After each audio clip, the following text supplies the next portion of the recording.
நாங்க கார்கேயை தேர்ந்தெடுக்கலங்க. அங்க நடந்த யாரும் முன்மொழியும் இல்லை.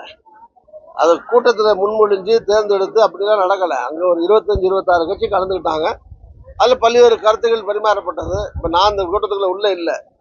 வெளியே செய்திகள் என்ன வந்திருக்குன்னா, அங்க இருந்து கலந்துகிட்ட 26 தலைவர்கள்ல ஒரு 2 தலைவர்கள் வந்து பொதுவா வந்து கார்கே வந்து மல்லிகார்ஜுன கார்கே வந்து பிரதமராக வரலாம், நாங்கெல்லாம் ஆதரவு தரணும் 2 பேரும் சொல்லியிருக்காங்க. ஏற்கனவே நம்ம திமுக தலைவர் தளபதி ஸ்டாலின் அவர்கள் வெளிப்படையாக போன தேர்தலும் போதே அதை அறிவிச்சிட்டாரு. ராகுல் காந்தி அவர்கள் தான் பிரதமராக வரணும், அவர் தான் பிரதம வேட்பாளர் ஏற்கனவே அறிவிச்சிருக்காரு.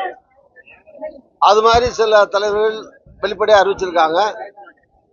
சில 1-2 பேர் கதை சொல்லியிருக்காங்க. இதெல்லாம் வந்து உடன்பாடு வந்து யாரையும் தேர்ந்தெடுக்கணுங்கிறது எம்பிக்கள்லாம் முடிஞ்சு பெரும்பான்மை வந்த பிறகு பெரும்பான்மை எம்பிக்கள் கூடி தான் யாரு பிரதமர் முடிவு செய்ய முடியும். இல்ல நீங்க எனக்கு ஒன்றும் பிரச்சனையே இல்லை அப்படின்னு சொல்லியிருக்காரு. நேற்று நிதிஷ்குமார் கொடுத்த பேட்டியில மல்லிகார்ஜுன கார்கே பேரை சொன்னதுல எனக்கு ஒன்றும் வருத்தம் இல்லை, நான் எதுக்கும் ஆசைப்படவில்லை, நான் கேட்கவும் இல்லை அப்படின்னு அவரே சொல்லியிருக்காரு. அப்புறம் என்ன இருக்கு? அதனால இப்ப நான் அதுக்காக மல்லிகார்ஜுன கார்கே தான் சொல்ல, அவரும் வரலாம், ராகுல் காந்தியும் வரலாம், இல்ல யாரு வரலாங்கிறத பின்னாடி தான் முடிவு பண்ணணும்.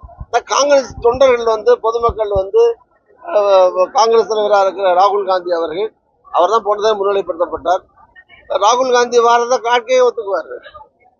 ராகுல் காந்திக்கு வர முடியல, மல்லிகார்ஜுன கார்கே தான் வர முடியுதா, ராகுல் காந்தியே ஒத்துக்குவாரு. அது ஒன்றும் பிரச்சனை இல்லையா, டிஸ்பியூட் வந்தா தானே. அதனால எங்களுடைய முதல் சாய்ஸ் ராகுல் காந்தி தான், ஃபர்ஸ்ட் சாய்ஸ்.